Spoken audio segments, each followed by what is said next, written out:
जय हिंद दोस्तों। जैसा कि आज 12 मार्च और 12 मार्च को आपको पहले ही क्लियर कर दूं, किसी एसएसएल का कोई भी शिफ्ट में दोस्तों आपका एग्जाम नहीं है, तो ये वीडियो उनके लिए है जिनका आगे आने वाले शिफ्टों में एग्जाम होना बाकी है। इस वीडियो का जो प्रश्न है उन्हीं के लेवल के लिए गए जिस लेवल के प्रश्न आपके एग्जाम में पूछे जा रहे हैं। तो वीडियो को अंत तक देखिएगा, पक्का इसी वीडियो से आपको प्रश्न जो कि देखने को मिलेंगे। तो चैनल पर नए, चैनल को सब्सक्राइब कर लीजिए और नोटिफिकेशन बेल कॉल पर क्लिक कर लीजिएगा। चलिए वीडियो को शुरू करते हैं बिना किसी देरी के। तो दोस्तों आज का जो हमारा पहला प्रश्न है वह है कि भारत छोड़ो आंदोलन कब हुआ था। दोस्तों इसका जो राइट आंसर है आपका 9 अगस्त 1942 को हो जाएगा। ये आंदोलन है महात्मा गांधी के द्वारा अखिल भारतीय कांग्रेस समिति के मुंबई अधिवेशन में शुरू किया गया था। ये भारतीय स्वतंत्रता संग्राम के दौरान विश्व विख्यात काकोरी कांड के ठीक 17 साल बाद 9 अगस्त सन 1942 को गांधी जी के आह्वान पर पूरे देश में एक साथ आरंभ हुआ था। तो इसका राइट आंसर 1942 हो जाएगा। में आगे में दोस्तों इससे पहले आपको टेक्स्ट बुक के ऑफर के बारे में बता देते हैं, जो कि दोस्तों आपका स्प्रिंग बोनाजा सेल के नाम से चल रहा है। 11 से 13 मार्च तक इस ऑफर का वैलिडिटी रहेगा।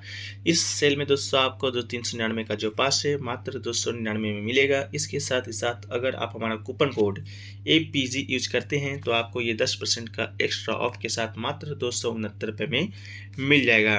तो जो लोग भी लाभ उठाना चाहते हैं डिस्क्रिप्शन में लिंक दिया गया है, आप लोग जाकर लाभ उठा सकते हैं। जैसा कि आपको मालूम होगा टेक्स्ट बुक के ऊपर आपको किसी भी एग्जाम का मॉक टेस्ट और प्रीवियस क्वेश्चन को आप दे सकते हैं एक ही प्लेटफॉर्म पर, एक ही जगह। चाहे कोई भी एग्जाम आपका SSC का हो, रेलवे का हो, बैंकिंग का हो या अदर PCS एग्जाम हो या CRPF का एग्जाम हो या किसी भी फील्ड का एग्जाम हो, इस पर दोस्तों आपको मॉक टेस्ट और प्रीवियस क्वेश्चन आपको देखने को मिलेगा। तो अभी ऑफर भी चल रहा है 11 से 13 मार्च के बीच मात्र 269 रुपये में दोस्तों आपको यह पास उपलब्ध होगा। तो डिस्क्रिप्शन में लिंक दिया गया है, आप लोग जाकर इसका लाभ उठा सकते हैं। हमारा कूपन कोड APG जरूर यूज कीजिएगा। अगला जो प्रश्न दोस्तों वो है कि 2011 की जनगणना के अनुसार भारत की साक्षरता दर कितनी है। तो आपको बता दें 2011 के परिणाम के अनुसार देश में साक्षरता दर में वृद्धि हुआ था और देश में जो आपका पुरुष के लिए साक्षरता दर था वो आपका 76.04%। इसके अलावा दोस्तों आपको बता दें 82.14 आपके देखिए देश में आपका 74.4% था। इसके अलावा पुरुष का आपका बता दें तो पुरुष का आपका 82.14% था और महिलाओं के लिए आपका जनसंख्या वृद्धि आपका 65.46% था। अगला जो क्वेश्चन है वह है कि कथक का केंद्र भारत के किस राज्य में स्थित है। तो दोस्तों कथक का केंद्र की बात करेंगे तो इसका आपका राइट उत्तर दिल्ली हो जाएगा। कथक नृत्य का राष्ट्रीय संस्थान आपके जिसे कथक केंद्र के नाम से जाना जाता है ये दोस्तों आपका नई दिल्ली में स्थित है। इसके अलावा कथक की बात करेंगे तो ये एक आपका शास्त्रीय नृत्य है जो कि आपका उत्तर भारत से संबंधित आपका शास्त्रीय नृत्य है। आपको मालूम होगा भारत में अभी 8 प्रकार के शास्त्रीय नृत्य है जिसमें भी आपका कथक है जो कि शास्त्रीय नृत्य है। इसके अलावा एक क्वेश्चन पूछा गया था बल का SI मात्रक क्या होगा। तो बल के SI मात्रक की बात करेंगे दोस्तों तो इसका मात्रक आपका न्यूटन हो जाएगा। बल का SI मात्रक न्यूटन होता है। इसके अलावा दोस्तों अगला जो क्वेश्चन है वो पूछा गया था कि प्राण एवं देश स्वतंत्रता का अधिकार किस अनुच्छेद में वर्णित है। तो भारतीय संविधान का जो अनुच्छेद 21 है प्राण एवं देश स्वतंत्रता का संरक्षण प्रदान करता है।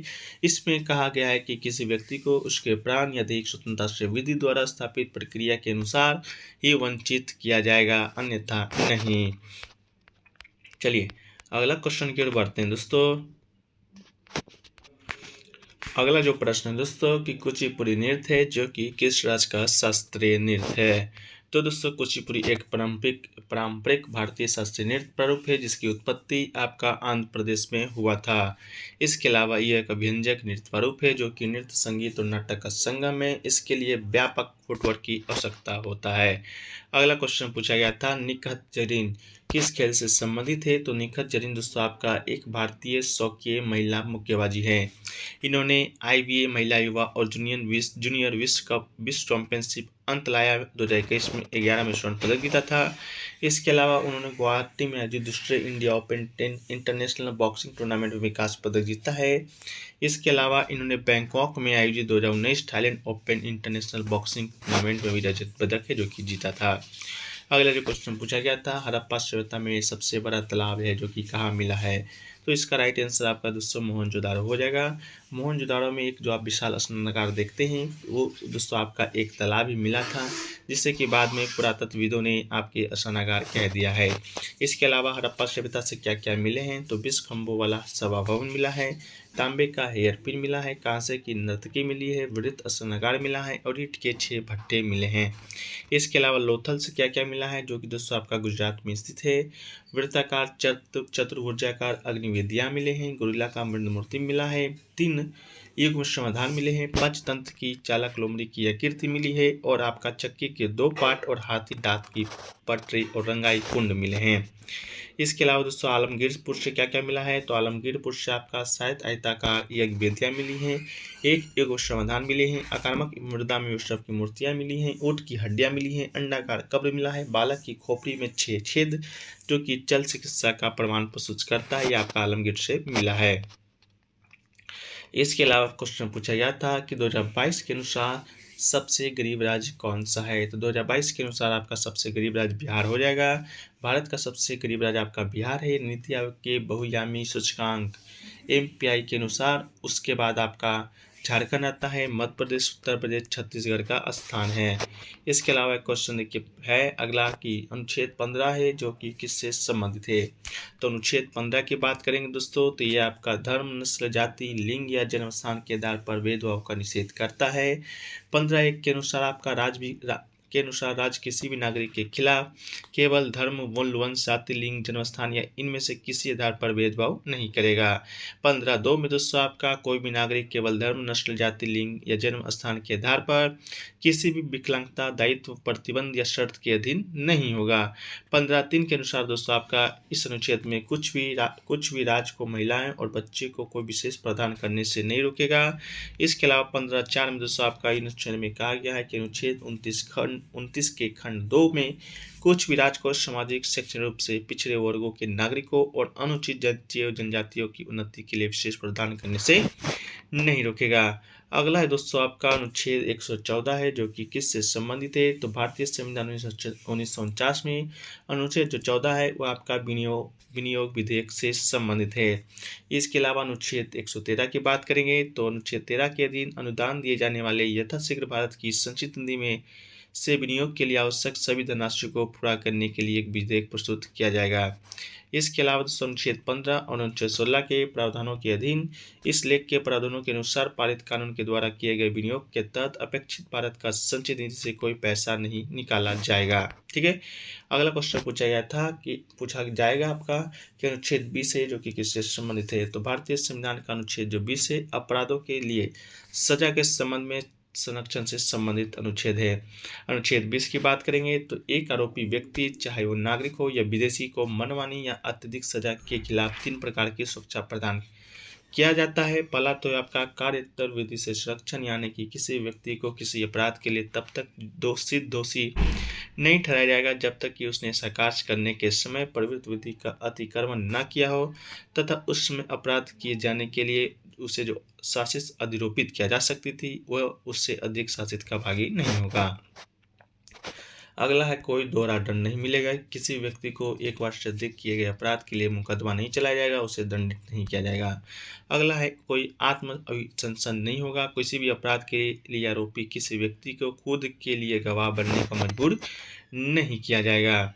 इसके अलावा दोहरे दंड से सुरक्षा कानून की अदालत या न्यायाधिकरण के समक्ष कार्यवाही में ही उपलब्ध होगा। ठीक है, एक क्वेश्चन अगला है कि 2011 की जनगणना के अनुसार भारत का लिंगानुपात कितना है, तो 2011 की जनगणना के अनुसार भारत को जो लिंगानुपात है आपका 943 है, 1000 पुरुष पर 943 महिला हैं। लिंगानुपात का जो उपयोग है प्रति 1000 पुरुष पर महिलाओं की संख्या का वर्णन करने के लिए करते हैं। भारत में महिलाओं की जनसंख्या ज्ञात करने के लिए लिंगानुपात एक मूल्यवान स्रोत है और भारत में महिलाओं का पुरुष से अनुपात कितना है ये आपका लिंगानुपात दर्शाता है। इसके अलावा आपको बता दें कि कुछ राज्यों में विभिन्न राज्यों में भारत का जो लिंगानुपात है वो क्या क्या है, तो केरल का सबसे अधिक है 1084 लिंगानुपात, 1000 पुरुष पर 1084 महिला। इसके अलावा पुडुचेरी का है 1037 महिला हैं, तमिलनाडु का 996 है, आंध्र प्रदेश का 993 है, छत्तीसगढ़ का 991 है, अंडमान निकोबार द्वीप समूह 876, दिल्ली का आपका 868 है, चंडीगढ़ का 818 है, दादर और नगर हवेली 774 और दमन और दीव 618 आपका लिंगानुपात है। ठीक है, वो पूछा गया था आपका स्टार्टअप इंडिया नवाचार सप्ताह किस मंत्रालय के द्वारा शुरू किया गया था, तो स्टार्टअप इंडिया नवाचार सप्ताह की बात करेंगे तो 10 से 16 जनवरी के बीच 2023 तक वाणिज्य और उद्योग मंत्रालय के तहत उद्योग संवर्धन और आंतरिक व्यापार विभाग DPIIT के द्वारा स्टार्टअप इंडिया नवाचार सप्ताह का आयोजन किया गया था। ठीक है, तो वाणिज्य और उद्योग मंत्रालय आपका राइट आंसर हो जाएगा। अगला क्वेश्चन पूछा गया था, सहर्ष योजना किस राज्य ने लॉन्च किया है? तो सहर्ष योजना की बात करेंगे दोस्तों, तो सहर्ष योजना सामाजिक और भावनात्मक शिक्षा के लिए सहर्ष योजना आपका किस राज्य ने शुरू किया है? तो त्रिपुरा ने शुरू किया है। ठीक है, तो सामाजिक और भावनात्मक शिक्षा को बढ़ावा देने के लिए त्रिपुरा राज्य सरकार ने सहर्ष विशेष शिक्षा कार्यक्रम शुरुआत की है। तो इसका राइट आंसर आपका त्रिपुरा हो जाएगा। अगला क्वेश्चन पूछा गया था, डॉक्टर महिमा स्वामी किस शहर से संबद्ध है? Doctor Mahima Swami who hails from Bengaluru. तो इसका राइट आंसर दोस्तों आपका बेंगलुरु हो जाएगा। Is one of the University of Toronto most river expert within their school of life science where he heads a research group that investigate immune response in the intestine. ठीक है, तो आपका दोस्तों Bengaluru right answer हो जाएगा। एक question पूछा गया था, चिल्का झील किस राज्य में स्थित है? तो इसका सही उत्तर आपका ओडिशा हो जाएगा। चिल्का झील एशिया का सबसे बड़ा और विश्व का दूसरा सबसे बड़ा लवणीय या लैगून झील है। यह भारत के पूर्वी तट पर ओडिशा राज्य में स्थित है, जो बंगाल की खाड़ी से रेत की एक छोटी सी पट्टी से अलग होती है। अगला क्वेश्चन पूछा गया था, पहली वाटर मेट्रो किस नदी पर चली थी? तो देश की पहली अंडर वाटर टनल का काम कोलकाता में हुगली नदी के नीचे चल रहा है दोस्तों। ठीक है, तो आपका राइट आंसर आपका हुगली नदी हो जाएगा। यह मेट्रो हावड़ा और महाकरण मेट्रो स्टेशन के बीच चलेगा। कलकत्ता मेट्रो रेल कॉरपोरेशन के अनुसार मार्च 2022 तक इसे पूरा कर लिया जाएगा। यह देश की अपनी पहली तरह की अंडर रिवर परियोजनाएं हैं। ठीक है, तो आपका राइट आंसर हुगली नदी हो जाएगा। अगला क्वेश्चन पूछा गया था, राजेंद्र प्रसाद का कार्यकाल आपसे पूछा गया था। राजेंद्र प्रसाद आप लोगों को मालूम होगा देश के प्रथम राष्ट्रपति थे। तो उनका जो कार्यकाल है आपका 26 जनवरी 1950 से 24 मई 1962 तक 2 कार्यकाल इनका हुआ था। तो राजेंद्र प्रसाद की बात करेंगे तो 26 जनवरी 1950 को देश के पहले राष्ट्रपति बने थे। उसके बाद 1952 में उन्होंने राष्ट्रपति के रूप में अपना पहला कार्यकाल शुरू किया था। इसके अलावा 1957 में उन्होंने फिर से राष्ट्रपति पद के लिए दूसरे कार्यकाल का चुनाव जीता था। 1957 से फिर आपका दूसरा जो कार्यकाल 1962 तक चला था और पहला कार्यकाल आपका 52 से 57 तक चला था।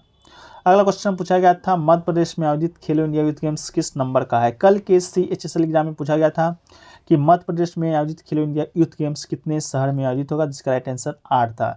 लेकिन आज के CRPF एग्जाम पूछा गया है कि किस नंबर का था। तो मध्य प्रदेश में जो आपका खेलो इंडिया यूथ गेम्स आयोजित हो रहा है वो दोस्तों आपका 5वां संस्करण है। ठीक है, तो आपका राइट आंसर 5वां संस्करण हो जाएगा। पदक तालिका में बात करेंगे तो महाराष्ट्र आपका शीर्ष पर है। और इसके अलावा ये आपका कब से कब हुआ था? तो 30 जनवरी से 11 फरवरी 2023 तक आयोजित हुआ था। शीर्ष पे आपका महाराष्ट्र है, द्वितीय पे आपका हरियाणा है और तृतीय पे आपका मध्य प्रदेश ही है। ठीक है, एक क्वेश्चन पूछा गया था, मोती मस्जिद किस शासक ने बनवाया था? तो मोती मस्जिद की बात करेंगे दोस्तों तो मुगल बादशाह शाहजहां के द्वारा बनवाया गया मस्जिद है, जो कि आगरा के लाल किले में स्थित है। इस नाम में से एक दूसरी मस्जिद लाहौर पाकिस्तान में भी स्थित है, जो कि मुगल बादशाह शाहजहां के द्वारा 1645 में बनवाया गया था। ठीक है, तो दोस्तों आपका इसका राइट आंसर शाहजहां हो जाएगा, चाहे पाकिस्तान का पूछे या आपका दिल्ली का पूछे। अगला क्वेश्चन पूछा गया था, 1290 से 1320 तक किस वंश का शासन था? तो खिलजी वंश दोस्तों इसका राइट आंसर हो जाएगा। खिलजी वंश ने 1290 से 1320 ईस्वी तक राज किया था। दिल्ली के खिलजी सुल्तानों में अलाउद्दीन खिलजी 1296 से 1316 ईस्वी तक सबसे प्रसिद्ध और आपका सबसे योग्य शासक था। खिलजी वंश का संस्थापक जलाउद्दीन खिलजी था, जो कि अलाउद्दीन खिलजी का चाचा था। अगला क्वेश्चन पूछा गया था, गौतम बुद्ध ने अपना पहला उपदेश कब दिया था? तो गौतम बुद्ध ने अपना पहला उपदेश कहाँ दिया था, ये क्वेश्चन पूछा गया था। इसका राइट आंसर आपका सारनाथ हो जाएगा। गौतम बुद्ध लगातार 49 दिनों के ध्यान के बाद गौतम ने बिहार के बोध गया गांव में एक पीपल वृक्ष के नीचे बोधि यानी कि ज्ञान प्राप्त किया था। बुद्ध ने अपना पहला उपदेश यूपी के बनारस शहर के पास सारनाथ गांव में दिया था। अगला क्वेश्चन पूछा गया था, नीलकुरुंजी किस भौगोलिक क्षेत्र में पाया जाता है? तो नीलकुरुंजी या कुरुंजी दक्षिण भारत के पश्चिम घाट के 1800 मीटर से ऊंचे 16 घास के मैदानों में बहुतायत से उगने वाला एक पौधा है। नीलगिरी पर्वत को अपना नाम इन्हीं नीले कुरुंजी के पुष्पों से आच्छादित होने के कारण मिला है। यह पौधा 12 वर्षों में एक बार ही फूल देता है। इससे ही पालियान लोग इस पौधे की आयु का अनुमान लगाते हैं। अगला क्वेश्चन पूछा गया था, इनर्शिया अवार्ड 2022 किस कंपनी को दिया गया है? तो इसका राइट आंसर NHPC हो जाएगा। NHPC means West Globally Competitive Power Company of India, Hydro Power and Renewable Energy Sector 8 प्रकाश मैं 5th इनर्शिया अवार्ड 2022। अगला क्वेश्चन पूछा गया था तेहटली किस राज्य का लोक नृत्य है। तो तेहटली दोस्तों आपका राजस्थान का प्रसिद्ध लोक नृत्य है। ये कामट जाति के द्वारा किया जाता है।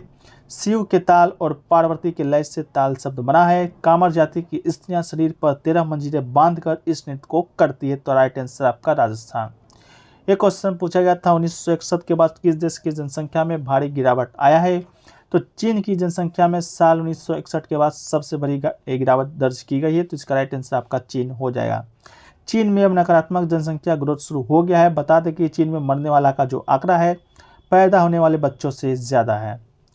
अगला क्वेश्चन पूछा गया था आईसीआर ने किसके साथ मिलकर H9N2 वैक्सीन बनाई है। तो इसका राइट आंसर आपका निषाद हो जाएगा। भारतीय कृषि अनुसंधान परिषद और राष्ट्रीय पशु रोग उच्च सुरक्षा संस्थान ने मुर्गियों में H9N2 एवियन इन्फ्लुएंजा वायरस के लिए 4 निजी कंपनियों को पहली स्वदेशी वैक्सीन तकनीक है जो कि ट्रांसफर किया है। तो आईसीआर और निषाद मिलकर दोस्तों आपका ये वैक्सीन है जो कि बनाया है। अगला क्वेश्चन पूछा गया था भोपा चांग किस राज्य का लोक नृत्य है। तो भोपा चांग की बात करेंगे दोस्तों तो ये कार्यक्रम आपका मध्य प्रदेश भारत से पारंपरिक लोक नृत्य है और ये आदिवासी नृत्य विविधता की जानकारी देता है। तो भोपा चांग दोस्तों आपका मध्य प्रदेश हो जाएगा। अगला क्वेश्चन पूछा गया था कांग्रेस की स्थापना में कितने लोग शामिल थे। तो कांग्रेस की स्थापना आपको मालूम होगा 1885 ईस्वी को आपका मुंबई में के गोकुलदास तेजपाल संस्कृत विद्यालय में हुआ था। और कितनी उपस्थिति शामिल थे। तो आपके भारतीय राष्ट्रीय कांग्रेस की स्थापना के समय 72 प्रतिनिधियों की उपस्थिति के साथ 28 दिसंबर 1885 को मुंबई गोकुल तेजपाल संस्कृत महाविद्यालय में हुआ था। तो इसका राइट आंसर 72 हो जाएगा। इसका संस्थापक कौन थे। तो आपके ए ह्यूम थे जो कि आपके इसके जनरल सेक्रेटरी यानी कि महासचिव भी थे। इसके अलावा प्रथम अध्यक्ष की बात करेंगे तो ये दोस्तों आपका किसे नियुक्त किया गया था। तो व्योमेश चंद्र बनर्जी को अध्यक्ष नियुक्त किया गया था। ये व्योम चंद्र बनर्जी थे कहाँ के। तो ये आपके कोलकाता के थे। इन्हीं को प्रथम कांग्रेस अधिवेशन का अध्यक्ष नियुक्त किया गया था। एक क्वेश्चन पूछा गया था किस तत्व में 10 इलेक्ट्रॉन होता है। ठीक है। तो नियोन में दोस्तों आपका 10वां तत्व है जो कि जिसमें आपका 10 इलेक्ट्रॉन होता है। तो आपका राइट आंसर नियोन हो जाएगा। अगला क्वेश्चन पूछा गया था एमएसएमई को कौन बैंक लोन देती है। तो इसका राइट आंसर दोस्तों आपका नाबार्ड हो जाएगा। अगला क्वेश्चन पूछा गया था कट्टरपंथी विचारधारा के कौन नेता थे जो कि आर्य समाज के सदस्य भी थे। ऑप्शन में आपके बाल गंगाधर तिलक दिया गया था, बिपिन चंद्रपाल दिया गया था, महात्मा गांधी दिया गया था और लाला लाजपत राय दिया गया था। तो प्रसिद्ध आर्य समाजी जनों में स्वामी दयानंद सरस्वती थे, स्वामी श्रद्धानंद थे, महात्मा हंसराज थे, लाला लाजपत राय थे, भाई परमानंद थे, राम प्रसाद बिस्मिल थे, पंडित गुरुदत्त थे, स्वामी आनंद बोध सरस्वती थे, चौधरी छोटूराम थे, चौधरी सरन सिंह थे, पंडित वंदे मातरम रामचंद्र राव के बाबा रामदेव आदि आते हैं। तो इसका राइट आंसर आपका क्या हो जाएगा। तो लाला लाजपत राय हो जाएगा क्योंकि लाला लाजपत राय आपके इसके सदस्य थे और आपके ऑप्शन में भी लाला लाजपत राय दिया गया था। एक क्वेश्चन देखिए पूछा गया था कौन सा इनमें से कौन सा कथन गलत है। जिसमें से पहला था आपका सबसे लंबा कार्यकाल किस मुख्य न्यायाधीश का था। तो ये दोस्तों आपका न्यायमूर्ति YV चंद्रचूड़ लंबे समय तक सेवारत भारत के सुप्रीम कोर्ट के मुख्य न्यायाधीश थे जो कि फरवरी 1978 में से लेकर जुलाई 1985 तक आपका मुख्य न्यायाधीश रहे थे। इसके अलावा वर्तमान में मुख्य न्यायाधीश दिया गया था ये भी आपका न्यायमूर्ति धनंजय यशवंत चंद्रचूड़ थे। इसके अलावा प्रथम न्यायाधीश की बात करेंगे तो HK कानी आपके भारत के प्रथम मुख्य न्यायाधीश थे। ये क्वेश्चन आपका ये वाला संदेश गलत था, बाली महिला SC महिला मुख्य न्यायाधीश ये वाला कथन आपका है जो कि गलत था। अगला क्वेश्चन है कि कौन सा गीत है जो कि गीत प्रेम पुनर्मिलन और अलगाव में गाया जाता है। तो इसका राइट आंसर बीड़ा हो जाएगा। बीड़ा लोक गायन की एक विद्या जो कि पूर्वी उत्तर प्रदेश और पश्चिम बिहार के भोजपुरी भाषी क्षेत्र में प्रचलित है। बीड़ा प्रायः गांव देहात के लोगों के द्वारा किया जाता है। इसका अंतिम शब्द प्रायः बहुत खींचकर गाया जाता है जबकि वेद हकीम बुलाओ कोई गोइया कोई ले ओ रख खबरिया मोर। ठीक है। एक क्वेश्चन देखिए बैंक से पूछा गया था बैंकिंग में VCIP का फुल फॉर्म क्या होता है। तो VCIP का फुल फॉर्म आपका वीडियो कस्टमर आइडेंटिफिकेशन प्रोसेस इसका राइट आंसर आपका हो जाएगा। तो ये सभी क्वेश्चन आपके आज के सेकंड शिफ्ट में पूछे गए थे। इसका PDF आपको टेलीग्राम चैनल मिल जाएगा, लिंक डिस्क्रिप्शन में दिया गया है। अभी SSC HSL का एग्जाम है तो वो लोग अभी तक के पूछे गए शिफ्टों में का आप इंपोर्टेड प्रश्न लेना चाहते हैं विथ एक्स्ट्रा फैक्ट के साथ, तो ये मात्र 20 रुपये में इसको रेडी किया गया है। 20 रुपये इसका शुल्क है। आपका जब तक एग्जाम रहेगा, जब तक आपको ये PDF प्रोवाइड कराया जाएगा, आपको एक लिंक मिलेगा, उसमें आपको PDF की जो कि मिलेगा। जब तक आपका एग्जाम रहेगा, जब तक आप उसमें जुड़कर रह सकते हैं, ठीक है। तो जिन लोगों को लेना है, आप लोग व्हाट्सअप नंबर पर मैसेज कीजिएगा। व्हाट्सअप नंबर 9973741666 है। तो वहाँ पर दोस्तों आपको रिप्लाई कर दिया जाएगा। तो जय हिंद, जय भारत।